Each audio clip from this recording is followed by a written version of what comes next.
Olá, bom dia. São 6h03. O programa A Notícia de Frente começando agora. Então, seja muito bem-vindo, muito bem-vinda à edição de hoje. Então, eu já começo aqui dando um bom dia para você, Daniel Petengil. Seja bem-vindo. Bom dia, Luciana. Bom dia, Kleber Lima. Bom dia a você que nos assiste. Bom dia para você, Kleber Lima. Bom dia, Luciana Gaviglia. Bom dia, Daniel Petengil. E um bom dia mais do que especial para você que nos honra com a sua qualificada audiência. Todos os dias, inclusive às sextas-feiras. Nesta sexta-feira, olha, eu vou dizer que não é uma sexta-feira mais feliz, porque infelizmente temos hoje aqui obituários. Daqui a pouquinho nós vamos falar sobre todas as mortes para o país e também aqui para Mato Grosso, com muito pesar. Vamos receber também na edição de hoje o secretário de Saúde de Mato Grosso, Gilberto Figueiredo, porque assuntos importantes que você quer saber não faltam em relação à saúde, principalmente sobre a Covid-19.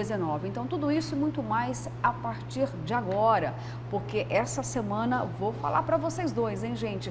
Semana bastante polêmica e que acabou aí trazendo muita preocupação para toda a nação, né? Em relação principalmente à vacinação contra a Covid para as crianças, Daniel. Talvez tenha sido a tônica desta semana? Foi exatamente assim.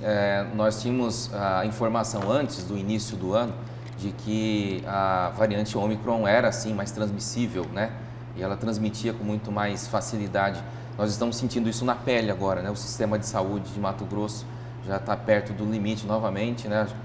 Chegamos a 80% da ocupação de leitos de UTI e a gente tem ouvido também que recordes seguidos de recordes, acho que ontem, né, de ontem para hoje, em 24 horas foram mais de 3 mil casos detectados aqui em Mato Grosso, então é muito preocupante a situação mesmo. Tá certo, é só um dedinho, viu, nessa prosa, Kleber, porque a gente vai falar muito ainda sobre imunização, sobre a Covid-19, mas agora, infelizmente, olha, uma lista aqui de mortes. Vou começar falando sobre a morte da mãe do presidente da República, Jair Messias Bolsonaro.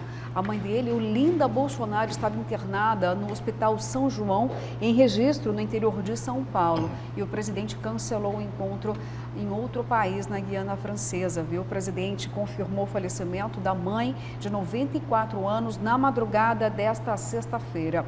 O presidente disse que, com pesar o passamento da minha querida mãe, que Deus acolha em sua infinita bondade, foi o que escreveu o chefe do executivo em suas redes sociais.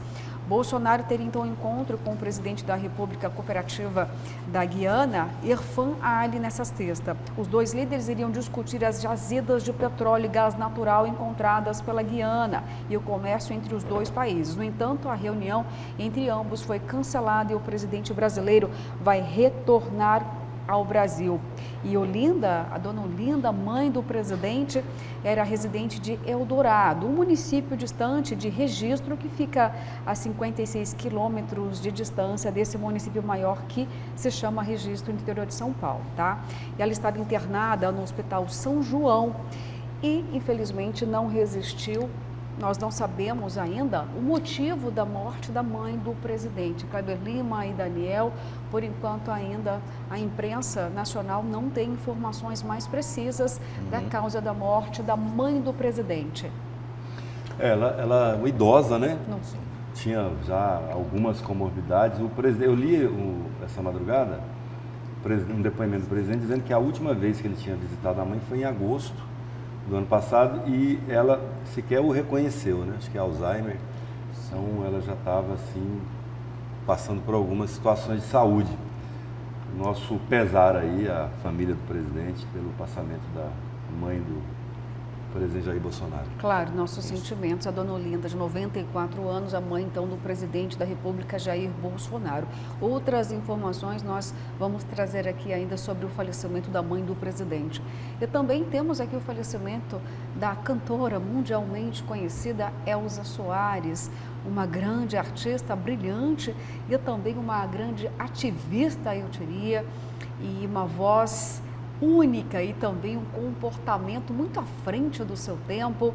Teve um um relacionamento, vou dizer um caso de amor, porque embora tenha sido o marido de Elza Soares, Mané Garrincha, foi uma relação muito tumultuada, mas foi o grande amor da vida dessa cantora. Além então dela ser conhecida por sua irreverência, tem essa marca também desse amor que eu vou dizer aqui, talvez dolorido, certo? Mas uma grande artista, vai deixar saudade, muitas manifestações. Kleber Lima, inclusive, Elza Soares, de 91 anos, morreu sempre fazendo muita história. Até antes de morrer, ela dizia que estava bem, que estava feliz e que não se arrependeu de absolutamente nada em sua vida. Ela que casou aos 12 anos de idade, viu, Daniel? 12 anos de idade. 12 anos Foi de mãe idade. aos 13. Mãe aos 13 anos. E ela, tão jovem, já tinha um comportamento muito forte. Uma das primeiras frases mais conhecidas da cantora foi referenciada como Planeta Fome. Ari Barroso, quando a descobriu e ela foi se apresentar num show de calouros, perguntou para ela, né, de onde você veio, de que planeta você veio, porque ela já chegou de uma forma muito marcante, né, chegou chegando, diríamos hoje, e ela disse para ele, tão jovem, eu vim do planeta Fome. Exato. Ou seja, já mostrou que não veio a passeio não, veio para deixar a sua marca, trabalhou muito para que as mulheres pudessem ter uma visão diferente de si mesma, viu, Daniel? Exatamente. Kleber Lima, inclusive, muitas canções estampam isso, todo o ativismo social e também, Kleber, uma canção muito forte dela, tenho certeza que você conhece, se chama A Carne. Conhece? Carne preta, carne negra, mais barata do mercado, né? É uma diva da cultura pop brasileira, da cultura afro-brasileira, uma cantora preta, uma favelada, dona de uma voz única, considerada a voz do milênio, né? No Brasil, uma das principais intérpretes brasileira de todos os tempos. Está no panteão ali das grandes celebridades, ao lado de Elis Regina, de Clara Nunes e tantas outras, né? Vivas ou que já não estejam mais entre nós. Eu gosto muito dela interpretando canções românticas também e interpretando Luiz Melodia, que é um outro ícone da música afro-brasileira, né? E a clássica, né? Se alguém quer matar-me de amor, que me mate na Estácio. Lindas nossas homenagens a Elza Soares e a todos os músicos afrodescendentes desse país. Eu diria até, viu, Daniel, que com muito respeito, Elza Soares talvez tenha sido a única cantora brasileira que passou com muita maestria do samba ao rock, da música popular brasileira ao funk. Ela fez muitos passeios, viu, funk, com muitos estilos. Pois é, mas com respeito, Kleber, a gente percebe alguns artistas, né, brincando um pouquinho com os outros estilos e não ganham o respeito do público, diferente com Elza Soares. Uma voz única, um timbre assim que quase ninguém ou ninguém atingiu. E ela realmente podia passar por todos esses ritmos com maestria, exatamente.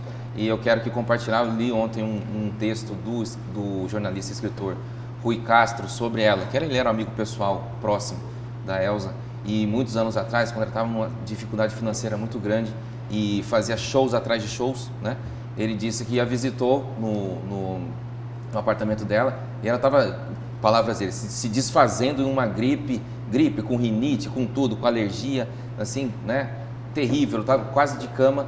Só que ela tinha um show à noite para fazer. E aí, como vai ser? Ela, pode deixar. Aí, horas mais tarde, ele foi até o show, a casa de show onde ela ia se apresentar. E ela se apresentou como uma deusa, com uma voz espetacular, com uma energia muito grande no show.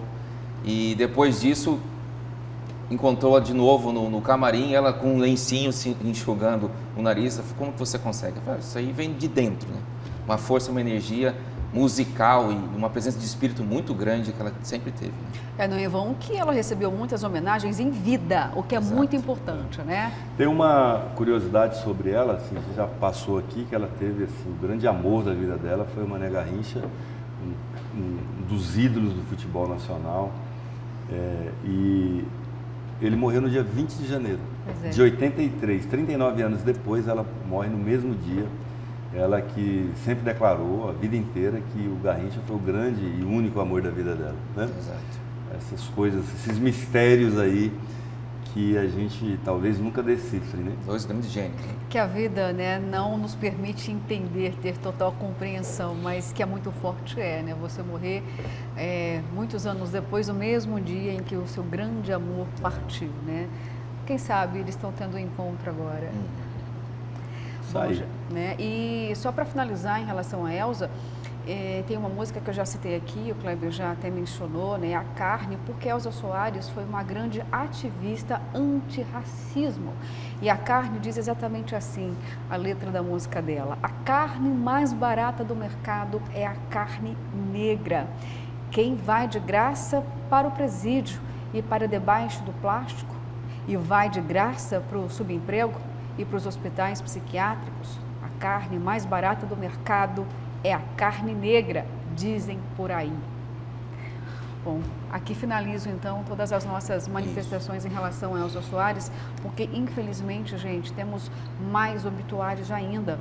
Agora eu vou falar da morte do ex-deputado federal, morreu de Covid, Tampinha, médico que estava internado em São Paulo, infelizmente não resistiu aos agravos da Covid-19. Infectado, né, pela doença, o ex-deputado federal por Mato Grosso, José Augusto Corvo, de 72 anos, conhecido como Dr. Tampinha, morreu em São Paulo na tarde desta última quinta-feira.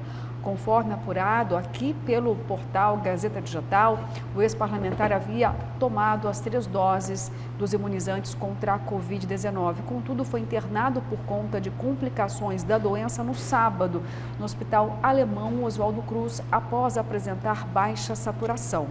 Após a internação, José Augusto foi internado em uma unidade de terapia intensiva, onde recebeu sedativos. Em um dos estágios mais críticos da internação, o comprometimento dos pulmões do ex-deputado chegou a 80%. Tem uma informação que chegou também ontem, no final da tarde, viu, Daniel e Kleber Lima? Porque muitas pessoas vão estar se perguntando, como assim, complicações da Covid, se ele havia se imunizado já com as 3 doses. Mais recentemente, Tampinha, o ex-deputado e médico, teria passado por um processo cirúrgico, ou seja, a imunidade dele estava comprometida. E isso sim pode ter trazido complicações diante dessa infecção, Daniel. Exatamente. E nós temos também aqui manifestações do mundo político, de inúmeras autoridades. Vou começar citando já o lamento, o pesar do governador de Mato Grosso, Mauro Mendes. Assim que soube da morte do ex-deputado, ele externou toda a sua dor também nas redes sociais e também na plataforma do próprio governo. Vou abrir aspas então para o governador Mauro Mendes, que disse que a dor e o sofrimento pela perda de um ente querido é imensurável. Que Deus conceda a força necessária nesse momento para toda a família. O secretário-chefe da Casa Civil também, Mauro Carvalho, externou seus sentimentos. Ele disse que foi um médico dedicado e atencioso com os seus pacientes, profissional que vai deixar um legado para as futuras gerações. Como político, buscou melhorar a saúde para os mato-grossenses, sempre paciente e educado. Vai deixar saudades. Rezo para que Deus conforte os corações dos familiares e amigos. Bom, e o prefeito da capital, Emanuel Pinheiro, também externou. É com muita tristeza que recebo a notícia sobre a morte do meu grande amigo, Tampinha. Homem íntegro que fez muito pela nossa capital e estado, que ajudou milhares de pessoas no exercício de sua profissão, na defesa dos que mais necessitavam. Fica aqui o meu pesar e da primeira-dama, Márcia Pinheiro, a todos os familiares. Que Deus possa confortar a todos. Bom, gente, é lamentável, né? Muitas perdas e também não param por aí, não. Tem mais uma perda. Um colega aqui da casa foi daqui, um jornalista muito respeitado, muito querido de Mato Grosso. Kleber Lima, você teve uma relação mais profunda, né? Profissional e também pessoal. Vamos falar do Thomas, mas sobre o Tampinha, quero dizer algumas coisas ainda. Primeiro que ele foi deputado federal, cumpriu o mandato inteiro no início dos anos 2000 e depois voltou, assumiu por um ano como suplente já em 2016, né? foi também secretário de Saúde de Mato Grosso no governo do então governador Vilmar Pérez de Farias, em 1985, 86. O Vilmar era vice-governador do Júlio Campos. O Júlio saiu para disputar para deputado federal, ele assumiu e escolheu Tampinha como secretário de saúde dele na época. Eu tenho uma informação exclusiva, Luciana e Daniel, que ele seria anunciado nos próximos dias, ou já teria até sido anunciado, se não tivesse agravado a sua saúde, como o novo secretário de saúde de Cuiabá pelo prefeito Emanuel Pinheiro. Ele era muito próximo do Emanuel Pinheiro, ele era ainda filiado ao PSD de Mato Grosso e tinha assim, muita disposição ainda para fazer política. De família tradicional de Cuiabá, família Curvo. A família dele é dona da Casa das Tintas e do grupo Maxi Vinil, empresas importantes aqui. E um dos familiares dele, inclusive, tem um filho com uma filha do ex-governador Blairo Maggi, né? Então, uma família, assim, muito presente. Foi vereador em Cuiabá, o Tampinha, foi vereador em Cuiabá também. Então, assim, a todos os seus familiares, o nosso pesar, e uma figura ímpar, assim, destacada da sociedade cuiabana e mato-grossense. Um médico, como se diz na moda antiga, muito respeitado, né? Aquele que gosta de estar próximo dos pacientes, de participar da vida dos pacientes também. Uma pessoa muito respeitada que vai deixar um legado muito importante para a medicina e para a política de Mato Grosso. Tá certo, gente. Também, olha, lamentavelmente, perdemos um colega de 63 anos, tão jovem ainda, Thomas Krause. Ele estava em tratamento contra um câncer há 2 anos, mas não resistiu e faleceu também. Kleber, Daniel, vocês dois tiveram bastante contato com o Thomas. O Thomas Krause era uma figura assim também icônica para a imprensa, porque ele fazia um jornalismo irreverente. Ele tinha um vocabulário, ele meio que fazia umas rimas, era um repórter de televisão, né? E ele era muito grandão, 2 metros de altura. E era muito comum, quem passava assim, via ele fazendo passagem, gravando uma passagem, alguma coisa, ele abria bastante as pernas assim, para ele se abaixar o nível dos cinegrafistas. Porque senão o cinegrafista ia fazer uma tomada dele sempre de baixo para cima. Figura irreverente. Ele era apelidado até assim, do Maurício Kubrusli, Pantaneiro, aquele repórter que se destacou na Globo, porque ele também tinha esse jeito assim, exótico, descontraído, diferente, de abordar sem perder a seriedade. Sempre, aliás, as pessoas tinham medo, alguns políticos tinham medo de ser entrevistados pelo Thomas, porque ele fazia aquelas perguntas que quase ninguém tinha coragem de fazer, às vezes não por não ter coragem, por não saber como abordar. Tão delicado que era o assunto, e ele dentro daquela criatividade que lhe era peculiar, encontrava uma maneira de fazer a pergunta. Então se prepare, né, quando sabia que era o Thomas, as pessoas se preparavam, porque não sabiam o que vinha, nem como que vinha, nem a hora, mas que vinha. Isso. Né? E não é todo jornalista que consegue mesclar bem a atividade jornalística com crônica. Ele fazia também, de certa forma, era um cronista ali da televisão, mas sempre com muito respeito, reverência com respeito e sempre com muito bom humor, né? Também para abordar todos os assuntos. Muitas vezes você lembrou bem aqui da postura dele de ser tão alto, de abrir as pernas para ficar um pouquinho menor, né? E eu passava por ele e falava: ô, meu querido, por que você tomou tudo de mim, né? Você conseguia, você passava debaixo das pernas dele. Eu tinha que fazer o contrário, porque eu tinha que levar um banquinho. Banquinho para subir. O Gersinho, por exemplo, ele tinha que pegar uma escada assim para poder enquadrar ele do jeito certo, né, Gersinho? Perfeitamente. E tem uma outra peculiaridade dele, ele é alemão mesmo, né? Ele estava na Alemanha recentemente, passou uma temporada lá, casado aqui no Brasil, e a mulher dele, baixinha. Então eles andavam assim na rua, chamava atenção o casal, porque ele, aquela vara de apanhar mamão, como a gente dizia, e ela bem baixinha, né? E ele gostava também de carros antigos. Ele andava num Corcel 78, 77 pelas ruas de Cuiabá, e ele assim, meio emborcado. Quase que não cabe dentro do carro, né? Se tivesse teto solar, sobrava a cabeça para cima. Exatamente. Aí as nossas homenagens ao Thomas Krause e à sua família, e sem dúvida alguma, um personagem que tem um lugar de ouro na história do jornalismo mato-grossense. Vai com Deus, querido, já foi, né? Bom, espero, gente, que nós não tenhamos outro obituário tão extenso como esse, viu? Francamente, quantas perdas, né? Mas a vida é assim.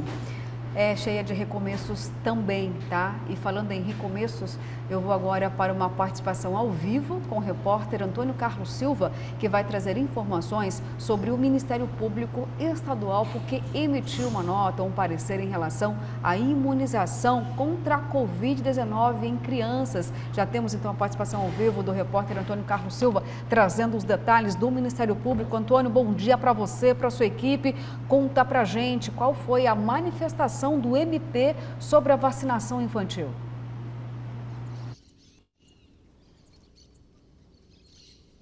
Bom dia, Luciana, Kleber, Daniel e a você que acompanha a Notícia de Frente nesta sexta-feira, 21 de janeiro. A nota tem vários pontos importantes. Um dos principais pede a pais, mães e responsáveis que levem as crianças de 5 a 11 anos para se vacinarem contra a Covid-19. A nota do MP também diz que a vacina contra a Covid para crianças evita o agravamento da doença, diminui as mortes causadas pelo coronavírus e protegem indivíduos vulneráveis e em formação.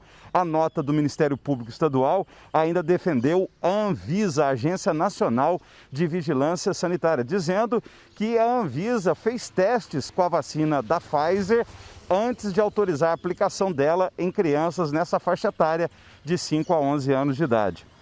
A nota do MPE ainda cita que várias instituições têm apoiado a Anvisa. Assinam a nota o Procurador-Geral de Justiça, José Antônio Borges, o Procurador da área da Infância, Paulo Prado, e outros 2 promotores também dessa área da infância, o Newton César Padovani e Enaile Laura Nunes da Silva. Vale lembrar que essa nota do MPE, ela sai justamente no mesmo dia em que a Advocacia Geral da União, a AGU, divulgou aquele levantamento realizado no Brasil inteiro, apontando que 57 mil crianças pelo Brasil, 3.500 delas em Mato Grosso, teriam sido vacinadas com imunizante provavelmente, de adulto, e não só da Pfizer, como também de outros laboratórios. E aí, essa nota do MPE justamente fazendo um contraponto aí nesse momento tão polêmico e um momento de tão grave crise sanitária no mundo. Daqui a pouco a gente volta ao vivo aqui na Notícia de Frente com outras informações. Até já. Até já então, Antônio, combinado, viu? Mais informações em instantes. Vamos falar muito então sobre a imunização de crianças contra a Covid-19. O Antônio já trazendo aí a manifestação do Ministério Público e são muitos temas relacionados, tá? E só vou te lembrar aqui que no próximo bloco nós teremos uma participação especial com o secretário de Saúde de Mato Grosso, Gilberto Figueiredo, que aliás já chegou aqui em nossos estúdios. Daqui a pouquinho mais informações a respeito da imunização e de outros temas também relacionados, viu? Agora, só para acalmar você que está em casa, falamos muito ontem aqui sobre a vacinação, trouxemos também uma entrevista muito esclarecedora com o pediatra, o médico Arlan Azevedo. E para pontuar, nós até falamos ontem com o médico em relação àquele caso do interior de São Paulo, Lençóis Paulista, que uma criança teria sofrido uma parada cardíaca após a vacinação, entre 10 e 12 horas após receber o imunizante. Mas não tem nenhuma relação com a imunização. Inclusive, o próprio ministro da Saúde e também a ministra da Assistência Social, a Damares, os dois foram até o município, tiveram contato com a criança e com toda a equipe médica. Foram mais de 10 especialistas analisando o caso e a conclusão, Kleber e Daniel, é de que a criança possuía uma doença rara. Então não tem relação com a vacina, isso traz aí um alento para as famílias, ou seja, a vacina, como nós dissemos aqui, através de um especialista, ela é segura e ela é eficaz. Não se trata não de imunizar como se fôssemos cobaias, fazendo testes. Eu acho que essa foi a principal tônica da entrevista ontem. Kleber, Daniel, talvez vocês tenham uma outra leitura, mas trouxe uma certa informação esclarecedora, não se tratam de testes, nós não somos cobaias. Essas fases já passaram e todas as vacinas, até aquelas desenvolvidas há mais de 100 anos, passam ainda por observações em relação àquilo que pode trazer Foi exatamente de alguns... isso, o argumento que uma das técnicas da Anvisa usou, que nós não somos cobaias, não é experimental, ao fazer a análise técnica dela sobre a autorização para a Coronavac também, a vacina Coronavac, às crianças que foi ontem, foi o... Acima de 6 anos, né? Acima de 6 anos, de 6 a 17. 17 anos. Havia um pedido que a partir dos 3 anos de idade, mas a Anvisa liberou a partir dos 6 anos de idade e uma das técnicas usou exatamente esse argumento, que nós não somos cobaias e as crianças e os adolescentes não serão cobaias aqui no Brasil. Ela certamente ouviu a entrevista, viu com o Dr. Arlan Azevedo aqui no A Notícia de Frente ontem, que falou rigorosamente isso, Exatamente foi enfático, isso. né?